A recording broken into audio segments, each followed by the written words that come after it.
네, 이제 눈을 뜨셔도 되겠습니다. 어떻습니까? 빗소리 참 마음이 편해지고 좋아지는 소리죠. 이제 장마철이긴 한데요. 쏟아지는 폭우보다는 이렇게 정감 있게 내리는 빗소리가 참 마음을 편하게 합니다. 여러분은 어떤 비를 좋아하십니까? 봄비, 여름비, 가을비, 겨울비. 가요에도 보니까요, 봄, 여름, 가을, 겨울 각각 내리는 비에 대한 노래들이 있더라고요. 이 노래를 알게 되면 이제 소위 말하는 아재인데요. 배따라기에 그댄 봄비를 무척 좋아하나요? 라는 가요가 있습니다. 가사가 이러는데요. 그댄 봄비를 무척 좋아하나요? 나는요, 비가 오면 추억 속에 잠겨요. 가사가 참 좋죠? 여름비에 관한 노래도 있습니다. 샘김이 불렀는데요. 여름비라는 노래인데요. 가사가 이렇습니다. 우리가 걷던 곳에 그 골목 거기 어딘가 비를 막아주던 그 여름날의 너는. 소설 소나기의 그 한 장면을 떠올리는 그런 가사입니다. 가을비에 관한 노래를 제가 살펴보니까요. 최근의 노래는 별로 없고 70년대 노래가 있더라고요. 최헌이라는 가수가 불렀던 노래인데요. 가을비 우산 속이라는 노래인데요. 정다웠던 그 눈길 목소리 어디 갔나 아픈 가슴 달래며 찾아 헤매이는 가을비 우산 속. 가을비의 어떤 그런 슬픈 감성이 잘 녹아있는 것 같습니다. 겨울비에 관한 노래, 아마 이 노래가 원탑일 것 같은데요. 김종서의 겨울비라고 하는 노래가 있죠. 겨울비처럼 슬픈 노래를 이 순간 부를까. 우울한 하늘과 구름, 1월의 이별 노래. 이런 노래를 다 알면 이제 아재라고 하는데요. 아무튼 이제 뭐 비에 관한 노래나 또는 비를 소재로 한 그런 문학 작품들이 참 많습니다. 비가 주는 이런 감성 아주 특별하기 때문에 그런 것 같은데요.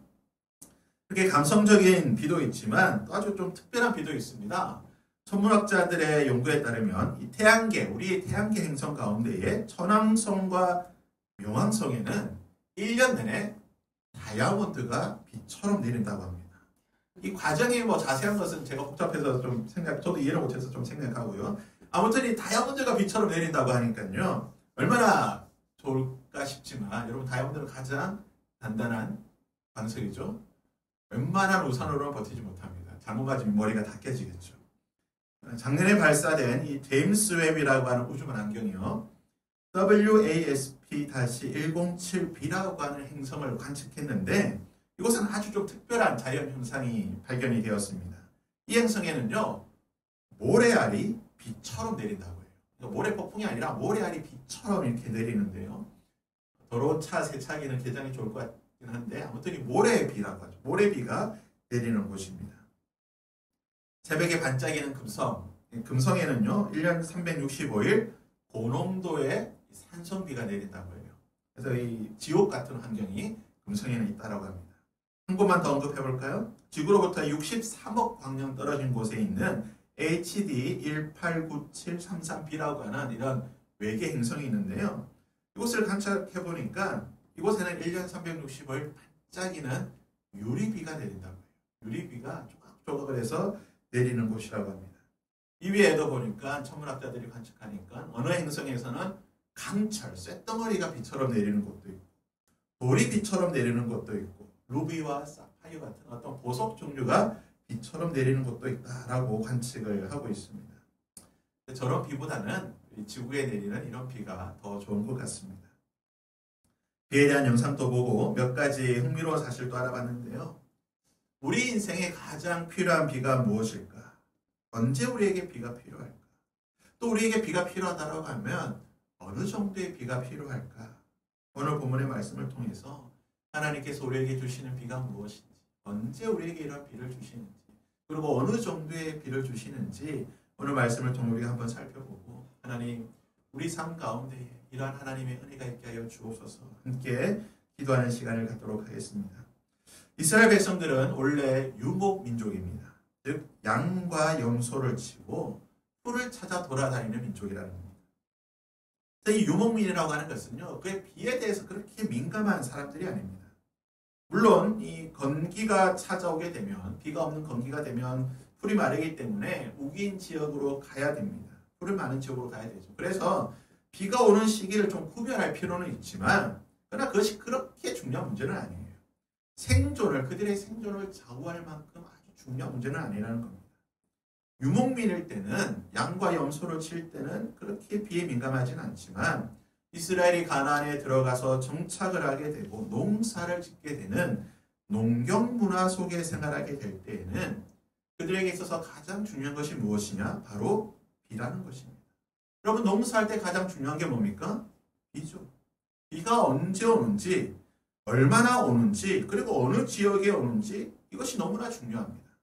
그래서 고대로부터 지금까지 동서고금을 막론하고 모든 농경사회에서는 이 비를 오는 시기를 관측하고 또 그 양을 측량하는 일이 가장 중요한 일이었습니다. 그래서 비 내리는 시기를 중심으로 그들의 모든 생활의 패턴들이 결정이 됩니다.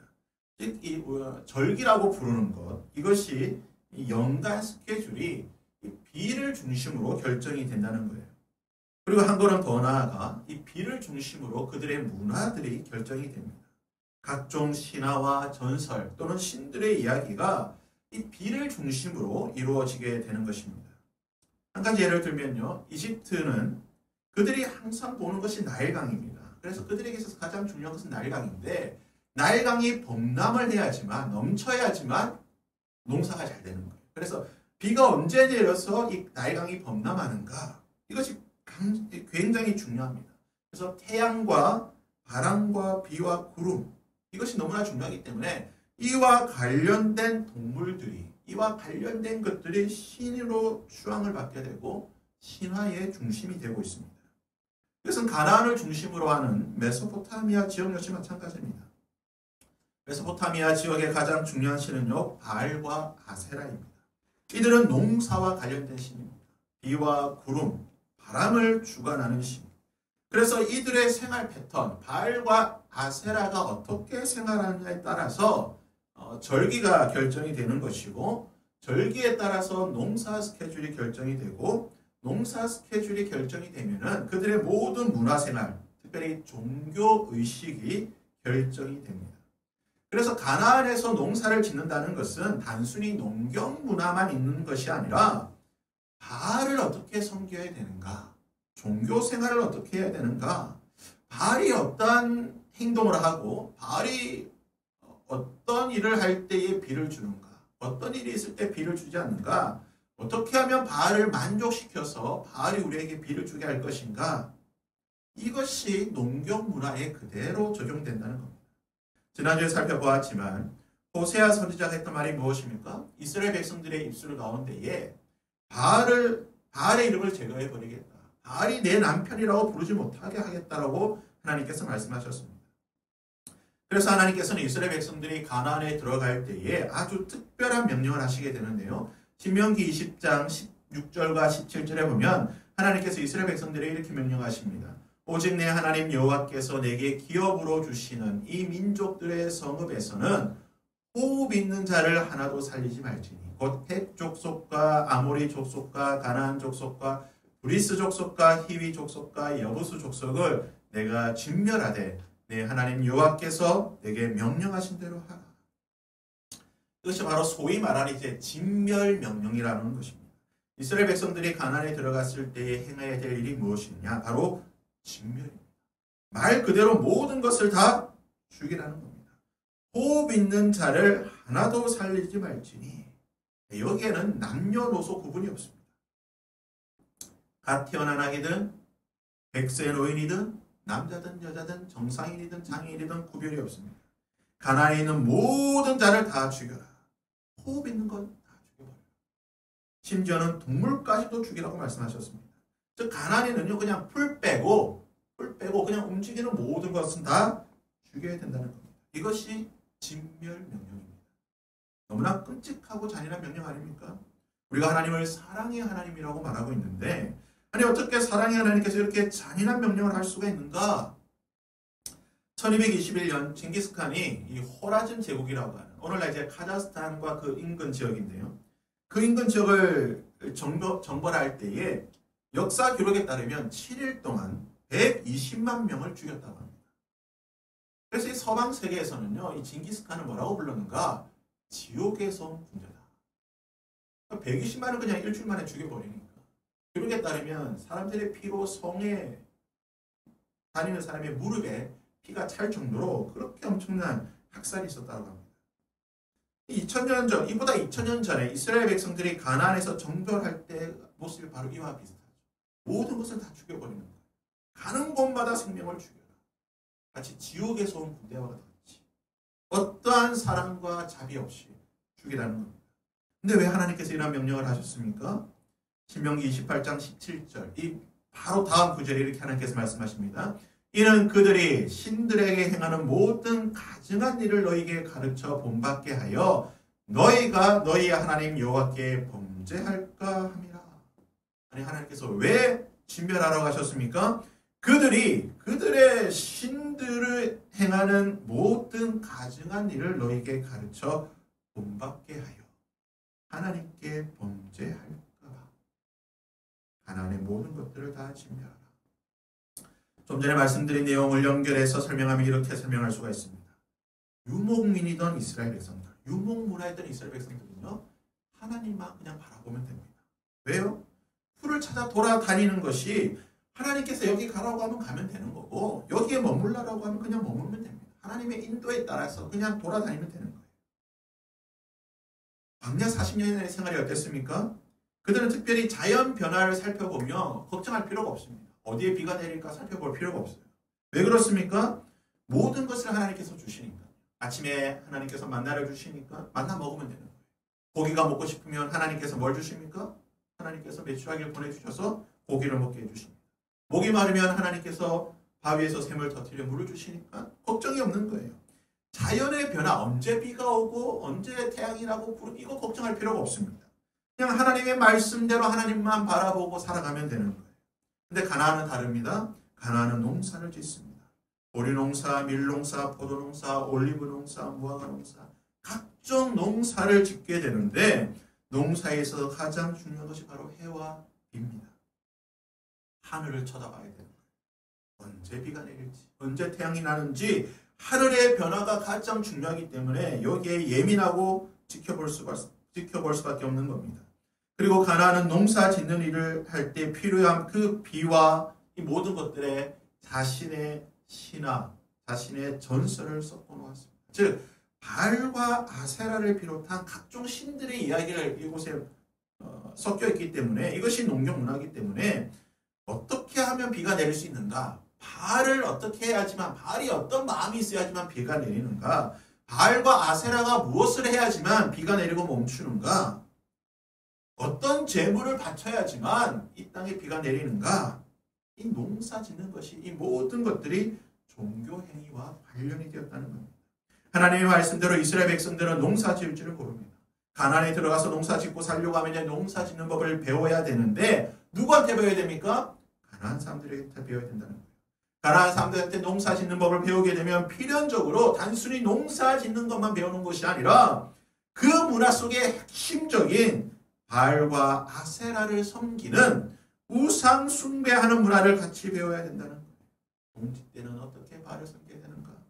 우기 때는 어떻게 바알을 기쁘게 해야 되는가? 번기에는 어떻게 바알의 분노를 풀어야 되는가?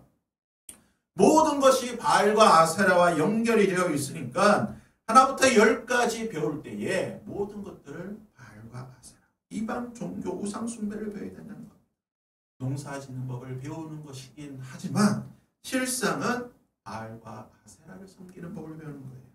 그러기에 하나님께서는 이는 그들이 그 신들에게 행하는 모든 가증한 일을 너희에게 가르쳐 본받게 너희 하나님 여호와께 범죄하게 할 것이다 라고 하나님께서 말씀하셨던 겁니다.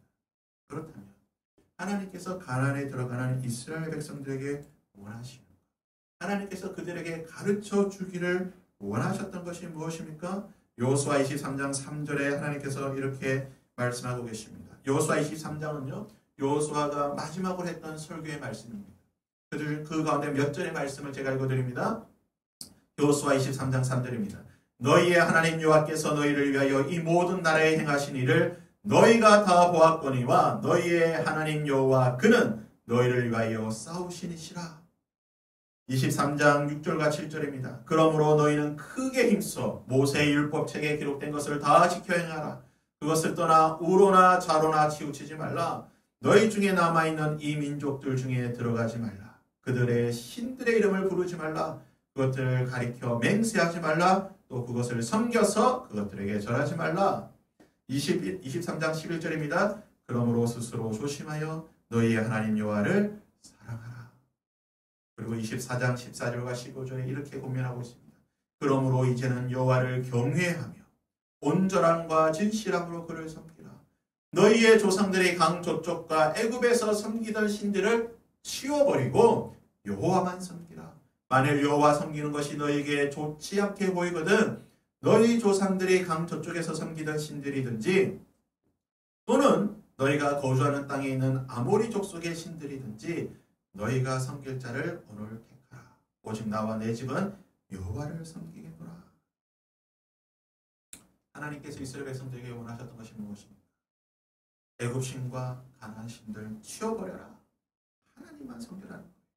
하나님만 사랑하고 하나님만 섬기라는 거예요. 너희의 생활이 바뀌었으니까 너희의 환경이 바뀌었으니까 먹고 살기 위해 바알과 아세라를 섬기는 것이 아니라 그 모든 것들은 내가 해결해 줄 테니까 여호와만을 사랑하고 여호와만을 섬기라.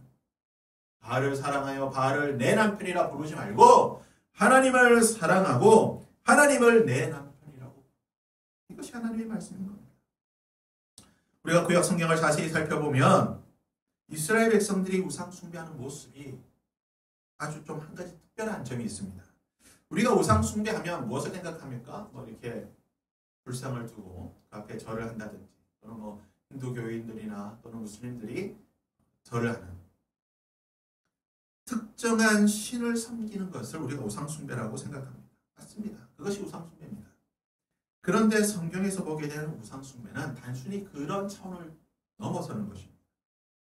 성경에서 말하는 우상 숭배라고 하는 것은 하나님을 섬기면서 동시에 바알을 같이 섬기는 거예요. 하나님을 섬기면서 동시에 맘몬신과 그노스 신을 섬기는 거예요. 하나님을 섬기면서 동시에 다른 신을 같이 섬기는 것, 이것을 우상 숭배라고 말합니다. 솔로몬을 비롯해서 구약에서 보게 되는 거의 모든 우상 숭배자들은 언제든지 하나님과 바알을 같이 섬겼습니다. 이스라엘은 바알만 섬기지 않았습니다. 물론 북이스라엘 경우에는 뭐 아합이라든지 그런 열렬한 우상 숭배자들의 경우에는 바알만을 섬기기도 하였지만 많은 경우에 남유다 같은 경우는 거의 대부분 하나님을 섬기면서 동시에 바알도 섬겼다는 겁니다. 이렇게 표현하면 좀 비슷할지 모르겠는데요. 비수기에는 하나님을 섬기고 성수기에는 바알을 섬기는 거예요. 그러니까 농사 짓기에 바쁠 때, 농사 지을 때는 비와 구름을 주관하는 바알을 섬기게 되는 거고, 이제 농사가 끝나고 비와 구름이 필요 없으면 양들을 쳐야 될 때가 되면 하나님을 섬기는 거예요. 필요에 따라서 하나님을 섬기기도 하고 바알을 섬기기도 하고, 어떨 때는 동시에 섬기기도 하고, 나미아미타불, 할렐루야를 함께 외치는 겁니다. 그래서 선지서를 보게 되면 하나님께서 항상 하시는 말씀이 무엇입니까? 바알을 버리고 나에게 오라. 같이 섬기지 말고 두 신을 동시에 모시지 말고 바알은 버리고 나에게로 오라는 겁니다. 요엘서 2장 12절에 하나님께서 이렇게 말씀하십니다. 여호와의 말씀에 너희는 이제라도 금식하고 울며 애통하고 마음을 다하여 누구에게로요? 나에게로 돌아오라. 하나님은 이스라엘 백성들에게 두 신을 섬기는 것이 아니라 나에게로만 돌아오라고 말씀하시는 겁니다. 그렇다면 나에게로 오라고 말씀하셨다고 한다면 무슨 대책이 있어야 되는 거죠. 가나안의 농경 문화는 바알을 섬기는 문화라고 했는데 그 문화를 배우지 않는다고 한다면 대책이 있어야죠. 아무 대책 없이 가나안에서 그냥 뭐 농사 지어라, 이거는 있을 수 없는 일입니다. 누가 뭐 가르쳐줘야죠. 언제 어떻게 농사를 지어야 되는 걸 알아야 되는 거죠. 오늘 말씀 18절 말씀입니다. 그때에 여호와께서 자기의 땅을 극진히 사랑하시어 그의 백성을 불쌍히 여기실 것이라. 여호와께서 자기의 땅을 극진히 사랑하시오. 그의 백성을 불쌍히 여기신다고 말합니다. 이 히브리어 원어를 보니까요, 이 극진히 사랑한다는 표현이 무슨 표현이냐? 질투한다는 뜻이에요. 우리 하나님께서는 질투하는 하나님이십니다.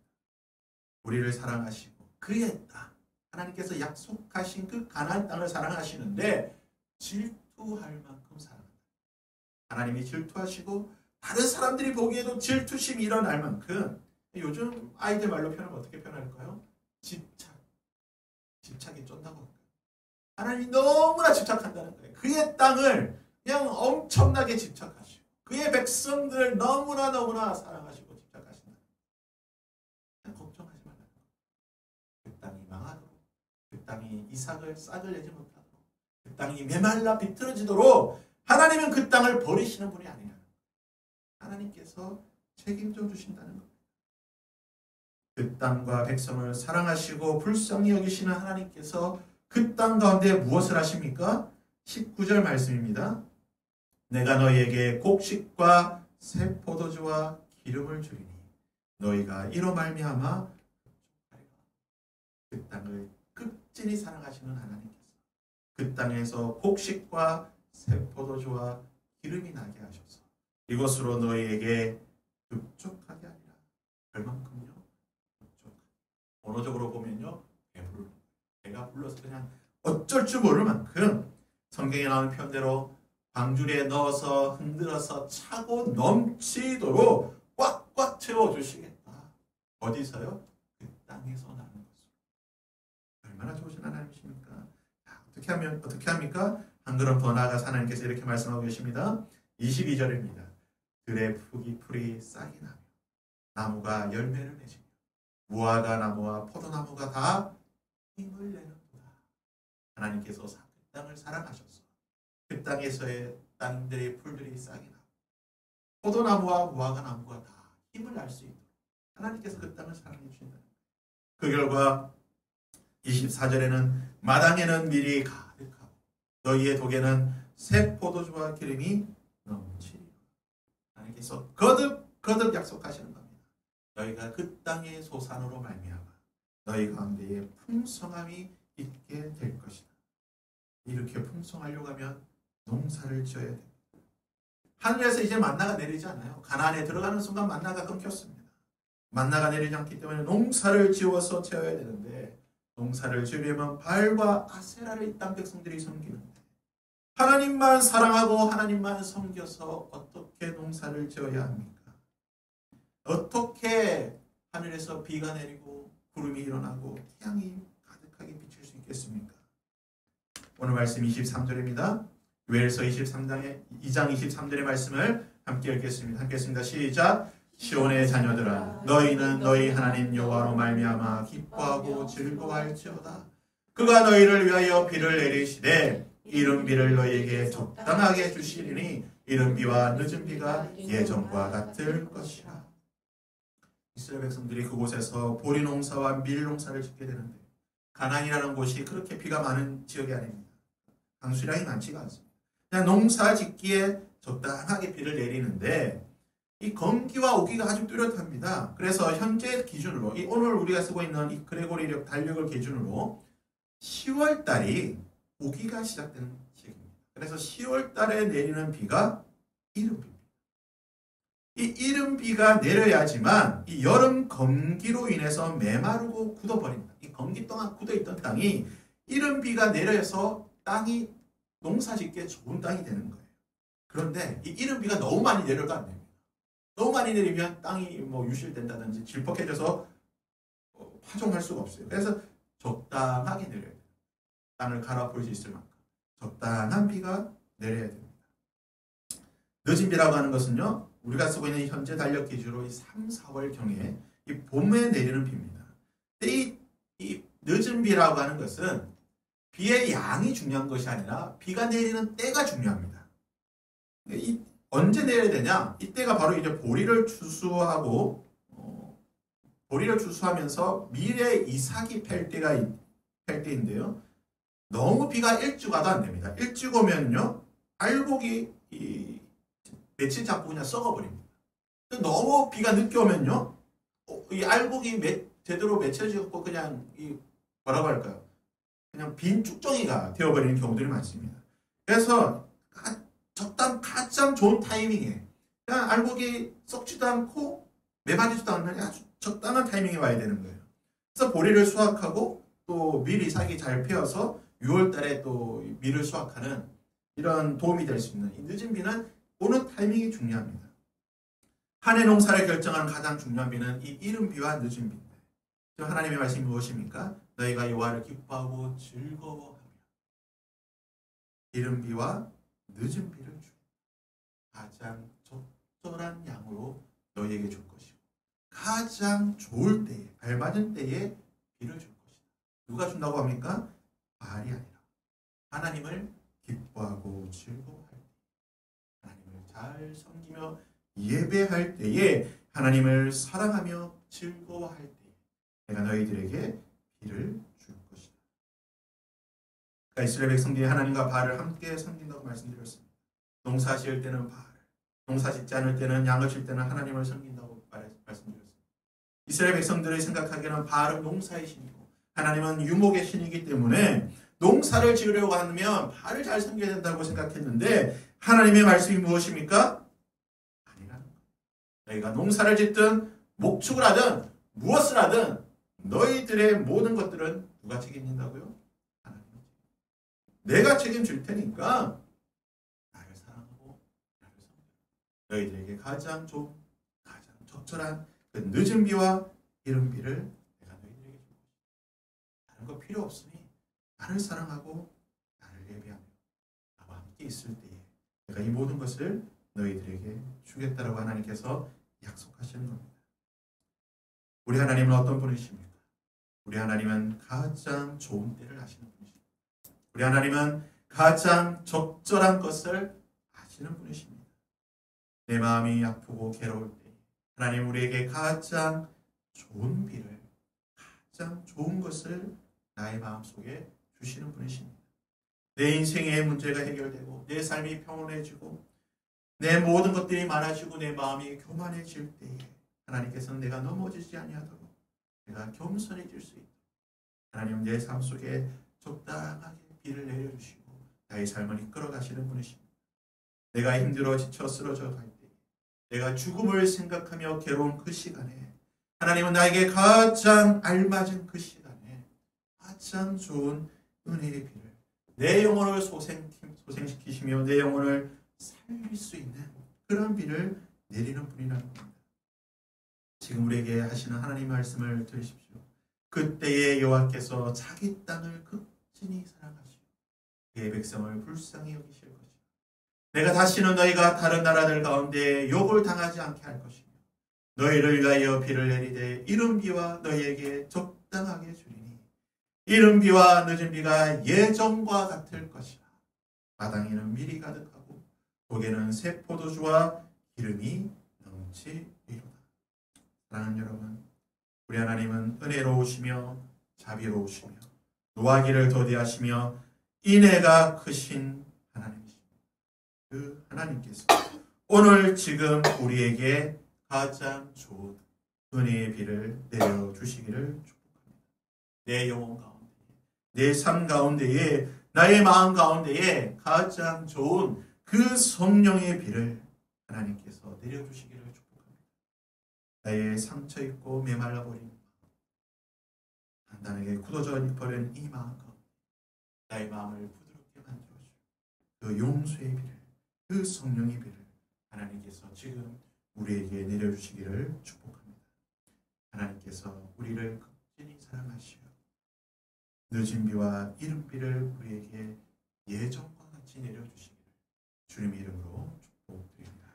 함께 이 찬양을 함께 기도하며 함께 고백하며 하나님 앞으로 나가겠습니다.